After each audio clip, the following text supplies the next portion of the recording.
Bon, voilà, bonjour à tout le monde. Moi, j'avais décidé de me retirer totalement à vie privée, à jouir des possibilités que la vie m'a données. Parce que j'ai tout sacrifié dans ce combat-là, qui n'est pas le mien. C'est pour vous, la jeunesse africaine.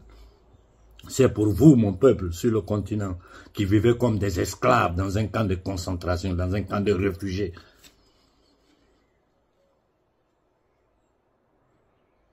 Les personnes qui ont eu la chance que moi j'ai eue dans la vie, ils n'ont pas jeté ça à l'eau simplement parce qu'ils veulent défendre un peuple.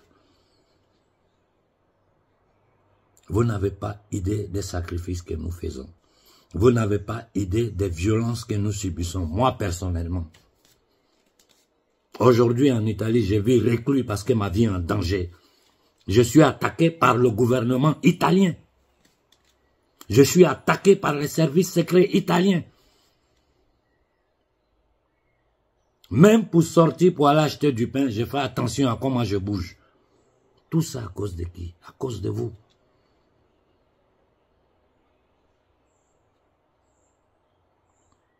Et je regarde, je vois dans la jeunesse africaine la ferveur, les jeunes qui sont prêts, qui ont tout compris. Je vois aujourd'hui des gouvernements de ces 3 pays africains qui essaient de résister. Ces gouvernements sont attaqués sur le plan économique, ils sont attaqués par les institutions, ils sont attaqués par les terroristes, ils sont attaqués par les nègres des salons, des camps de concentration aux alentours. Et certains Africains disent non, si on se lève, ils vont nous tuer. Si on se lève, ils vont nous tuer. Mais parce que vous pensez vivre. Moi, je pose la question aux Africains sur le continent. Ce que vous faites là, vous appelez ça vie? Les conditions dans lesquelles vous êtes là, vous pensez que ça, c'est vivre? Mais ça veut dire que vous ne savez même pas ce que signifie vivre. Vous ne vivez pas. Vous ne survivez même pas. Un continent où l'eau potable est un luxe. Un continent où l'électricité est un luxe. Ne parlons pas d'Internet. Un continent où, pour se soigner, c'est problème. Cependant, c'est le continent le plus riche du monde. C'est le continent où tout ce qui sert à l'économie mondiale pour aller en avant se trouve. Et nous, on a peur. On a peur de mourir. Vous avez peur de mourir. Parce que vous êtes vivant. Vous vous considérez vivant. Regardez ce qui s'est passé au Sénégal. Nous sommes assis. Aujourd'hui au Sénégal, quiconque ouvre la bouche est persécuté. La France a préparé un nouveau nègre de salon qui vont déposer sur les Sénégalais. Un peuple qui se remplissait la bouche, qui se croyait supérieur aux autres. Regardez dans quelles conditions vous êtes aujourd'hui. Toute l'Afrique vous regarde avec dédain. Le Sénégal est regardé avec dédain par tous les autres Africains. C'est la vérité, je vous dis. Et regardez autour de vous, parlez avec les autres Africains. Vous allez voir ce qu'ils pensent de vous. Macky tue, il jette à la mer. Il arrête quiconque. Vous êtes derrière les marabouts. Vous êtes derrière les prêtres. Derrière les chefs coutumiers. Les marabouts et les chefs coutumiers du Niger, on a vu leur position. Ils sont sortis, ils ont parlé, ils ont fait l'histoire de l'Afrique. Ils ont fait l'histoire des empires africains. Ils ont donné leur soutien total au gouvernement du Niger. Au Mali, on a eu même des marabouts yéyés.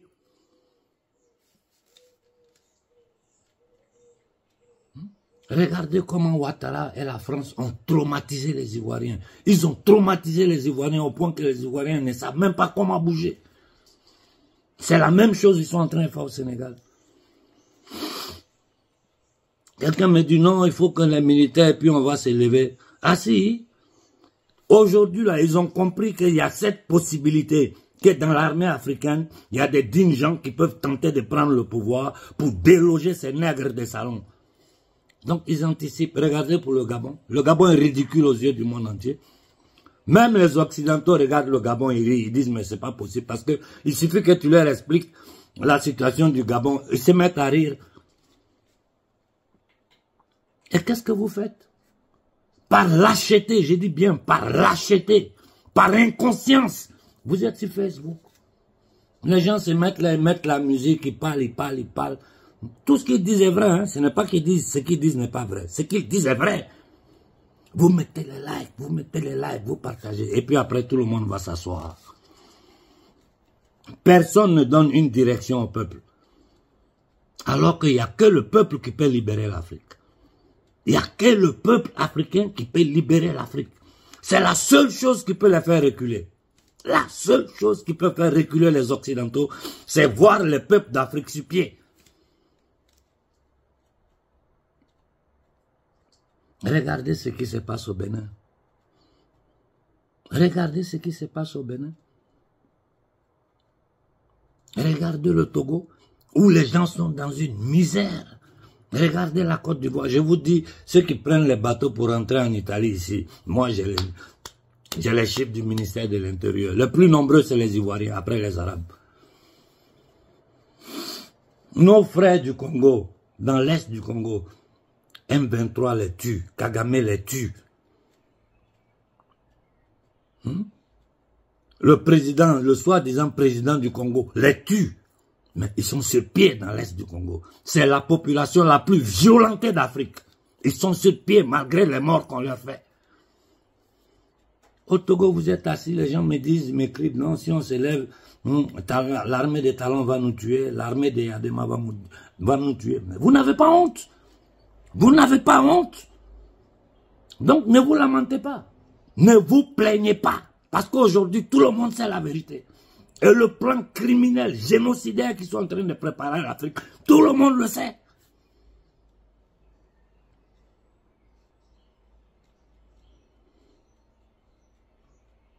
Et nous sommes là dans des bêtises, dans du n'importe quoi.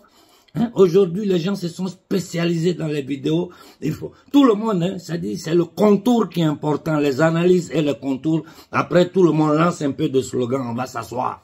On attend les prochains événements. Ils vont tuer au Mali, tout le monde va sortir. Ils vont tuer au Burkina, tout le monde va sortir. Ils vont tuer au Niger, tout le monde va sortir. Ils vont tuer au Tchad, au Congo, au Cameroun, tout le monde va sortir. On va analyser les belles vidéos avec des montages, des trucs. Les gens sont là, like. Et puis après, tout le monde s'assoit, on attend. On met tout sur la tête de Ibé, on met tout sur la tête de Koïta, on met tout sur la tête de Tchani. Et les nègres de salon, les Occidentaux les font voyager dans le monde. Ils bavardent, ils racontent des bêtises aux populations occidentales pour légitimer, ils vont légitimer les négriers aux Occidentaux devant leur peuple pour pouvoir nous attaquer.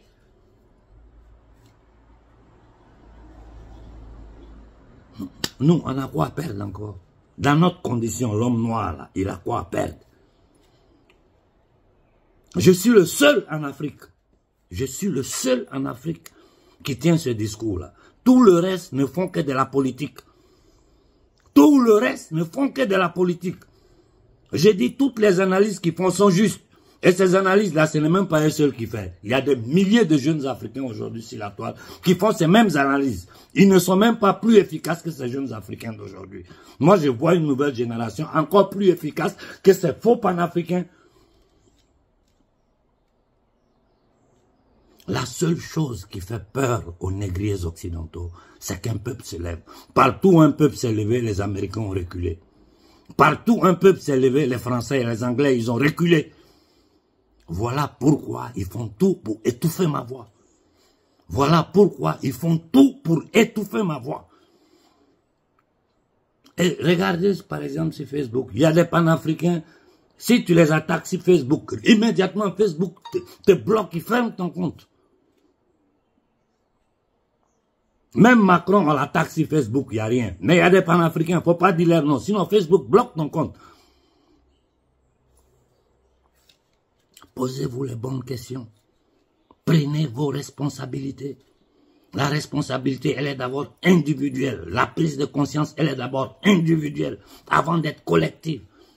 La lecture du monde dans sa réalité des conditions de l'homme noir, j'ai dit l'homme noir dans ce monde-là, elle est sous nos yeux.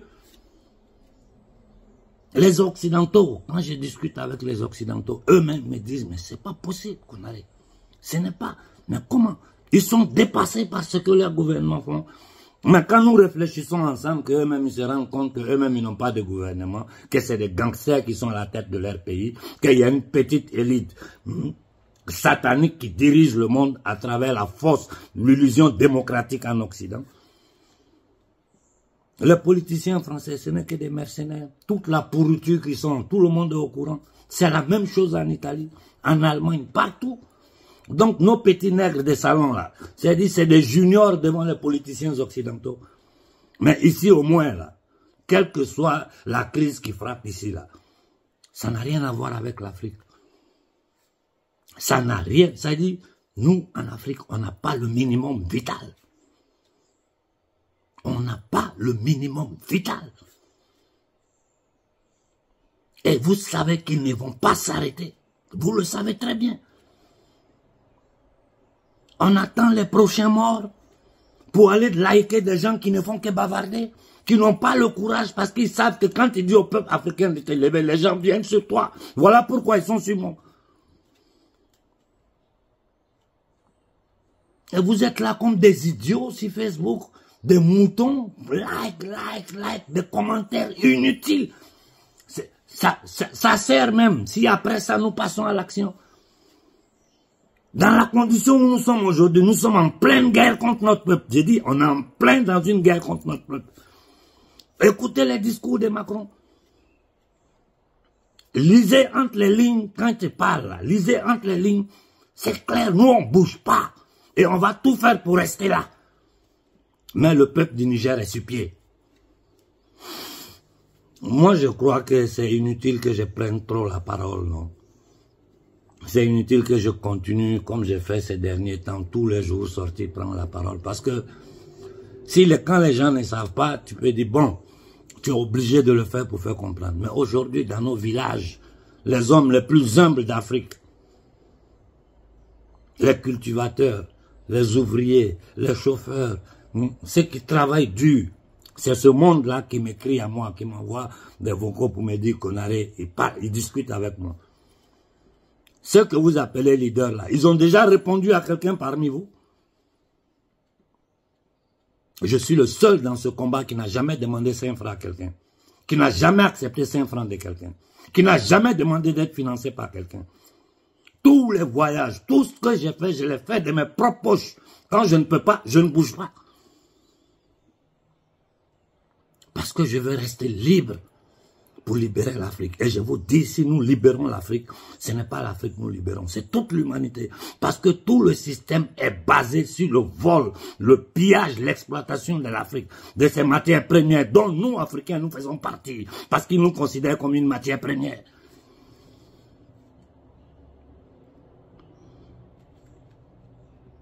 Au Togo, au Bénin, vous n'avez pas honte.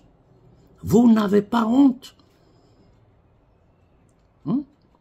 Talon fait débarquer des armes sur votre territoire, vous êtes là, personne ne bouge.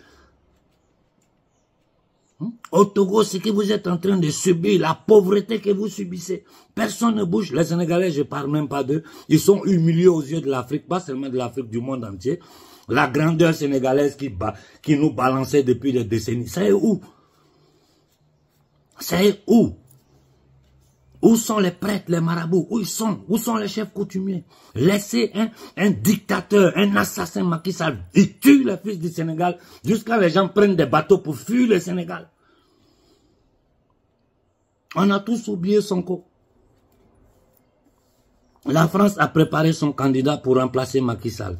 Ils ont envoyé ils sont en train de descendre les armements sur le Sénégal. Les Sénégalais sont assis là. Hein? Regardez ce que Ouattara a fait de la Côte d'Ivoire. Les Ivoiriens, au moins, ils essaient de bouger. Mais ils sont coincés parce que la France contrôle chaque mètre carré de la Côte d'Ivoire est contrôlé par la France.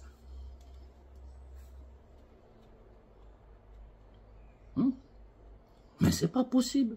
Des gens comme Ouattara, ce sont des démons. Ce sont des démons. Des gens comme Kagame, ce sont des démons. Bon, moi je vais vous regarder sur Facebook, continuer à faire vos shows avec vos opinionistes, vos leaders. Bon, faites-les. Hein. On attend les prochains mois, ça ne va pas durer d'ici quelques heures, quelques jours. Ils vont taper quelque part. Parce qu'ils ne vont pas arrêter. Et vous allez ressortir encore dans ce même jeu-là, comme si on était au cinéma, c'est Netflix, c'est un film, c'est pas une réalité. C'est le sang de notre peuple qui est versé. Ceux qui sont morts au Mali dans le bateau, personne ne va les rendre à leur famille. Ceux qui sont morts dans les camps militaires, tous ceux qui meurent partout en Afrique, personne ne les remboursera à leur famille. Aujourd'hui, c'était la famille de l'autre. Demain, toi qui m'écoutes, ça sera un membre de ta famille. Depuis 600 ans, nous subissons. 600 ans. Et nous disons que si on nous lève, ils vont nous tuer. Si on se lève, ils vont nous tuer. Parce que nous vivons. Regardez l'humiliation qu'il y a sur l'homme noir dans le monde entier. Nous sommes les plus humiliés, les plus piétinés. Tu es ici en Occident, tu écoutes parler d'immigration, tu te dis, mais c'est pas possible. C'est pas possible. C'est des êtres humains, on parle comme ça. Tous nos objets d'art sont volés. Ils ont pillé l'Afrique, toute notre culture, volé nos objets d'art. Tout est dans leur musée ici.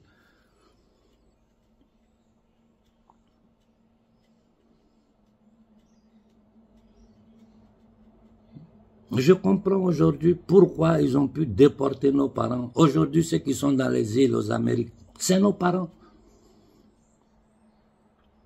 C'est nos parents. C'est des Africains comme nous. Ils ont pu le faire parce que nous sommes restés en inertie à cette époque. Ceux qui ont tenté de lutter contre eux ont été tous éliminés parce qu'ils n'ont pas eu le soutien populaire. Samori Touré, comment il est fini à Guélemou? Béhanzin, comment il est fini? Cheikh Amadou Bamba les a combattus toute sa vie. Après les nouvelles générations qui sont arrivées, des Kwame Nkrumah, des Sylvanus Olympio, des Thomas Sankara, des Kadhafi, de tout, ils ont tout tué. Nous travaillons, ils prennent notre argent. Nous travaillons, ils prennent notre argent. Nous n'avons pas d'eau, nous n'avons pas de courant, nous n'avons pas d'école. On ne peut même pas bouger.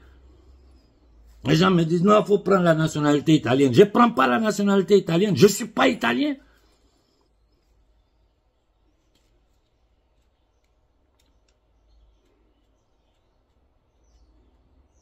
Comment? Un noir pour bouger dans le monde, il faut avoir un passeport blanc. Si tu n'as pas un passeport occidental, tu n'es pas considéré.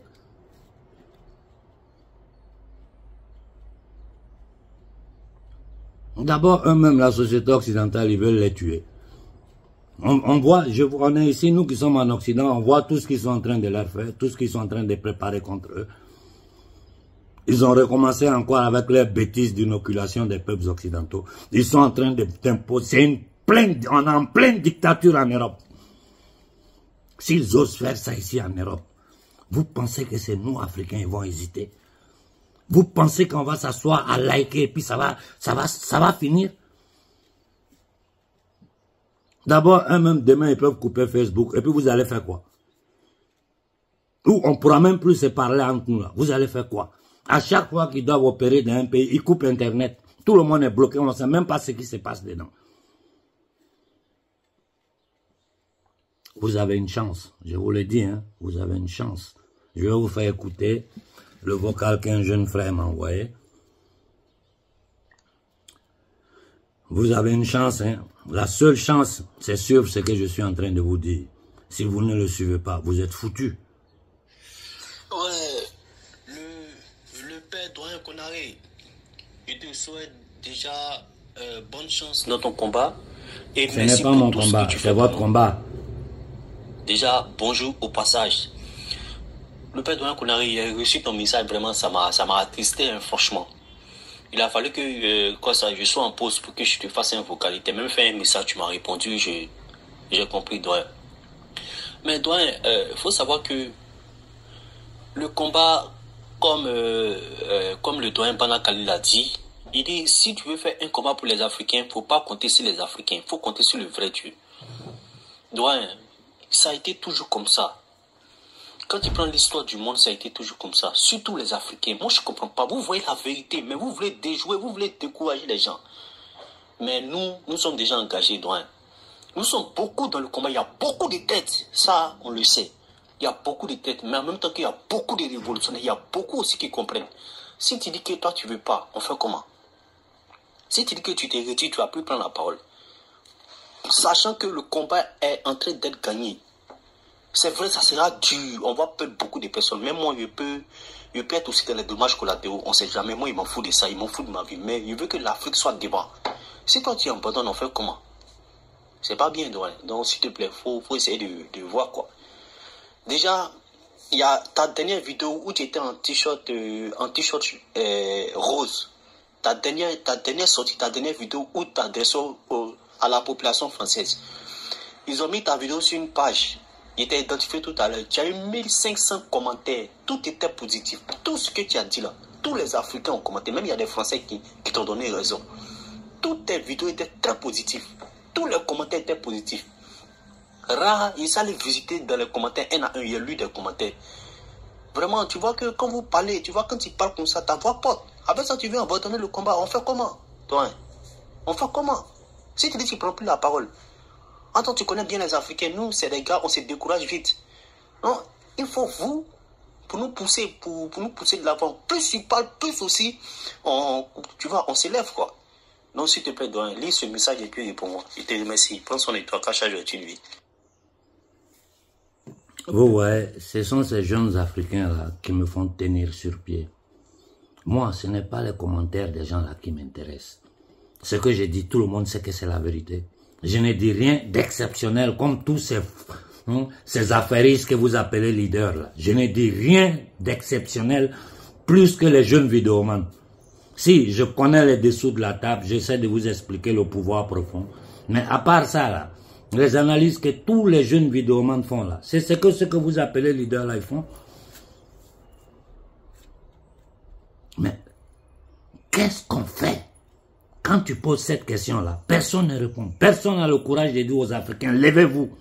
Personne n'a le courage de dire aux Africains, si la France nous attaque, brûlons les ambassades françaises. Personne n'a le courage. C'est nous les extrémistes. Nos grands-pères ont été déportés, nos aïeux ont été déportés, nos pères ont été déportés. Nous travaillons, ils vivent de notre sang. Ils détruisent notre écosystème. Ils ont tout détruit sur notre continent. Ils nous pillent du matin au soir. Avec la complicité de ces nègres des salons. Alors que le problème là, il est facile à régler. Je le répète, le problème est facile à régler. Si le Bénin s'élève demain, demain Talon tombe. Si le Togo s'élève demain, demain Yadema tombe. On ne peut pas faire une révolution sans qu'il y ait des sang versés, hein, c'est pas possible. Il n'y a pas dans l'histoire de l'humanité où un peuple s'est levé pour reconquérir sa dignité et puis il n'y a pas eu de mort. Il n'y en a pas. Nous autres là, moi qui ose dire ce que je dis là, vous n'avez pas idée de ce que ce que moi j'ai subi. Vous n'avez pas idée. Mais je ne viens pas sur la toile pour en parler. J'encaisse. Parce que quand tu décides de te mettre devant un peuple pour guider ce peuple-là, tu dois encaisser, tu dois être assez solide, carré. Mais quand on arrive à un moment où l'attaque est quasi évidente, la violence sur notre peuple est quasi évidente, attaquer le Mali 2 fois le même jour, attaquer le Burkina, des notes qui sortent qui veulent assassiner les dirigeants du Niger. Nos frères au Congo, ils sont en train de les massacrer. Faire du Tchad une base militaire française. Le Sénégal, une base militaire française. La Côte d'Ivoire, une base militaire française et occidentale. Et nous, on dit qu'on a peur. On a peur de mourir. Quand on n'a pas à manger, on n'a pas à boire, on n'a pas à se soigner. On ne peut même pas voyager dans ce monde-là si on ne monte pas dans le bateau. Ah, peuple d'Afrique, faites une profonde réflexion. Bon début de semaine à tout le monde. Si vous ne m'entendez pas, je n'ai rien, je suis en bonne santé. Seulement, je m'assois, je vous observe, vous, vos likes et vos choses sur Facebook. On attend les prochains morts, les prochains cadavres, la prochaine attaque. On ne sait pas s'ils vont tomber un de nos gouvernements. On ne sait pas ce qui va se passer. Eux, ils sont au travail, ils sont à l'action. Restez là et continuez à donner des likes et restez assis. On va voir ce qui va nous arriver. Bon début de semaine à tout le monde.